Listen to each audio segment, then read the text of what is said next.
Kerusuhan Poso atau konflik komunal Poso adalah sebutan bagi serangkaian kerusuhan yang terjadi di Kabupaten Poso, Sulawesi Tengah, Indonesia. Peristiwa ini awalnya bermula dari bentrokan kecil antar kelompok pemuda sebelum berkembang menjadi kerusuhan bernuansa agama.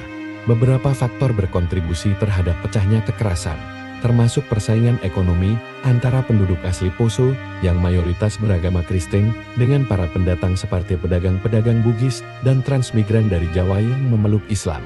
Ketidakstabilan politik dan ekonomi menyusul jatuhnya Orde Baru. Persaingan antar pejabat pemerintah daerah mengenai posisi birokrasi dan pembagian kekuasaan tingkat kabupaten antara pihak Kristen dan Islam yang tidak seimbang.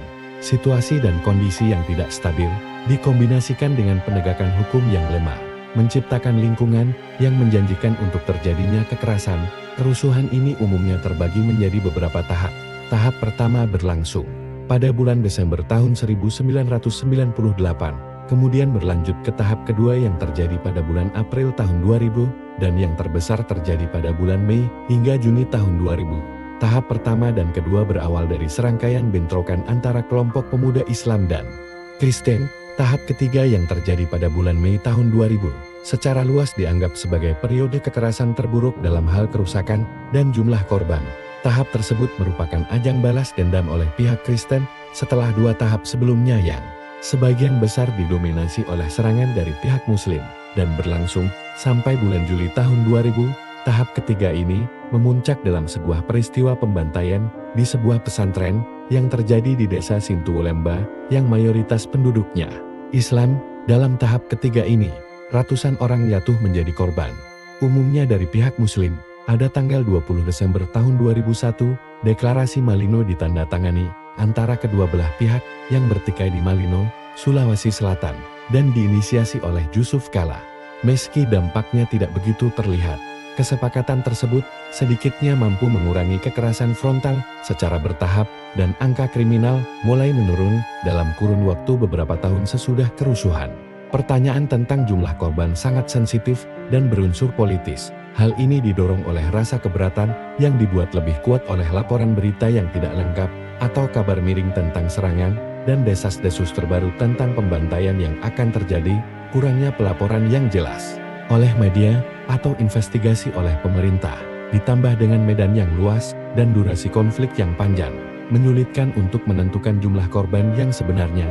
Meski demikian, Human Rights Watch mencatat bahwa kedua belah pihak telah menderita banyak korban dalam kerusuhan ini.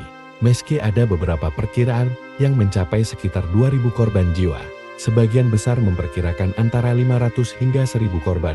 Versi pemerintah yang dikeluarkan pada tanggal 5 Desember tahun 2001 tepat sebelum penandatanganan deklarasi Malino dirinci menjadi 577 korban tewas, 384 terluka, 7.932 rumah hancur, serta 510 fasilitas umum terbakar atau rusak.